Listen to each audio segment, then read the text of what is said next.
Hey everyone, and welcome to Murder and Mysteries with Megan. If you are new here, welcome, and if you're not new here, welcome back.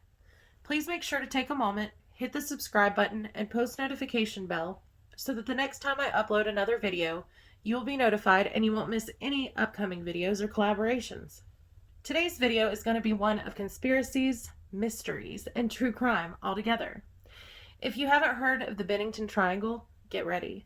There are a lot of strange occurrences with this one, such as supposed UFO and Bigfoot sightings, people hearing strange voices, and strange disappearances.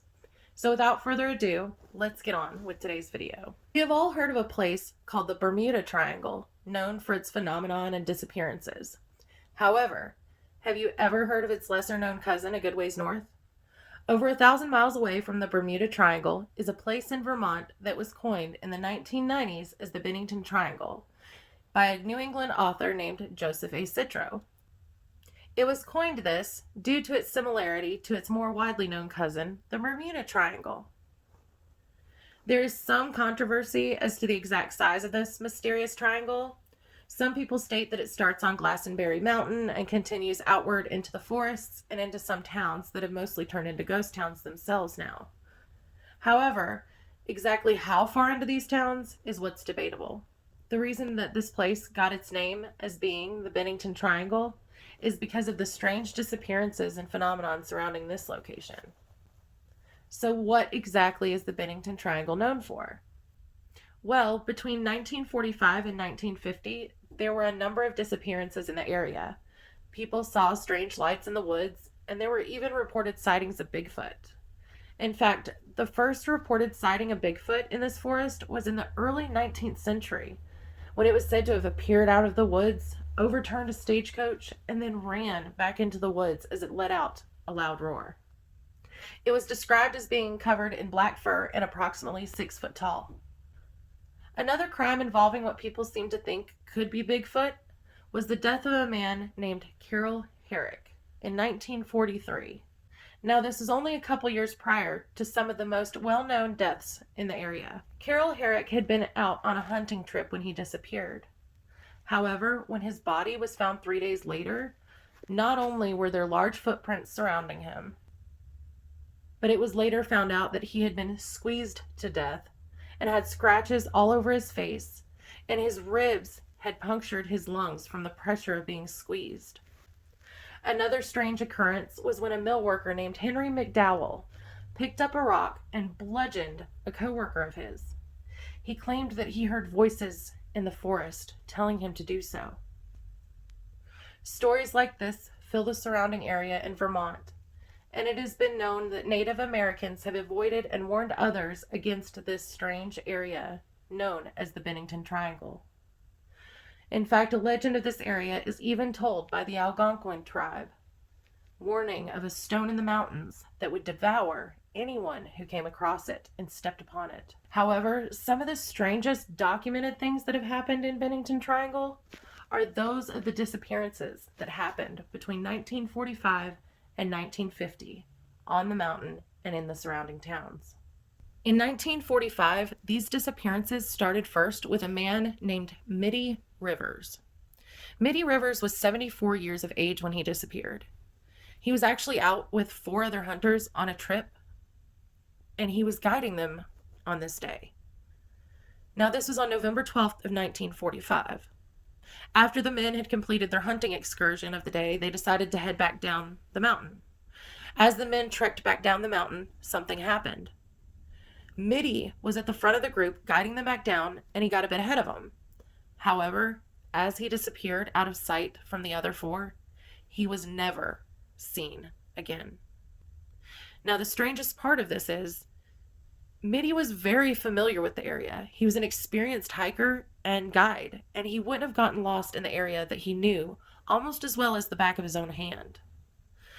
Now, as searches ensued trying to find Mitty Rivers, the only evidence that they were able to find was a single cartridge from his rifle found in a stream nearby. The second disappearance was that of 18-year-old Paula Weldon in 1946, only a little over a year later. Now, this one was a little bit more popular and all over the news. Paula was a student at Bennington at the time of her disappearance. On this day, she had thrown on a red parka and a pair of jeans and headed out to go on a hike on December 1st of 1946. She was seen by multiple witnesses, including an elderly couple who saw her last. This elderly couple describes that as she was on the long trail, she was approximately 300 feet ahead of them. There was a curve in the trail, and as she turned the corner on the trail, they couldn't see her any longer. And then they had come back up to this spot and rounded the turn themselves. She was gone. They didn't see her anywhere or any signs of her either. Extensive searches included hundreds of volunteers. There was a $5,000 reward by the FBI that was offered. However, all of this was done in vain. No evidence was ever found as to the whereabouts of Paula Weldon. Now, the next disappearance is incredibly strange and probably one of the strangest on this list. This disappearance is one of James Tedford. He actually disappeared on the exact day that Paula Weldon had only 3 years before. But that's not the only strange thing. The way he disappeared made it even stranger.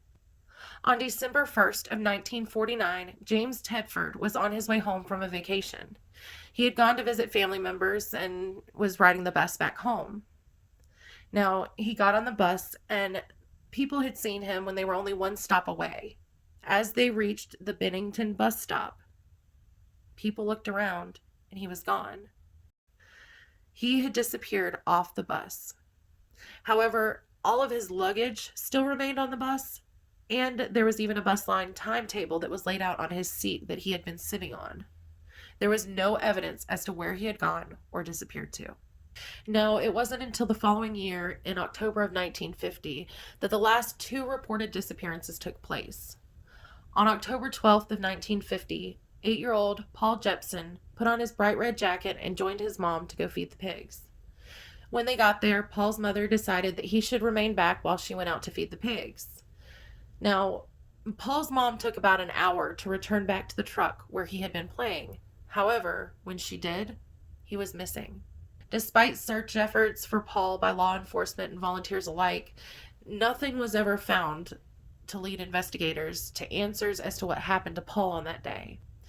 However, rumors circulated that bloodhounds had followed the scent of Paul to the exact same place that just a few years earlier Paula Weldon had disappeared from.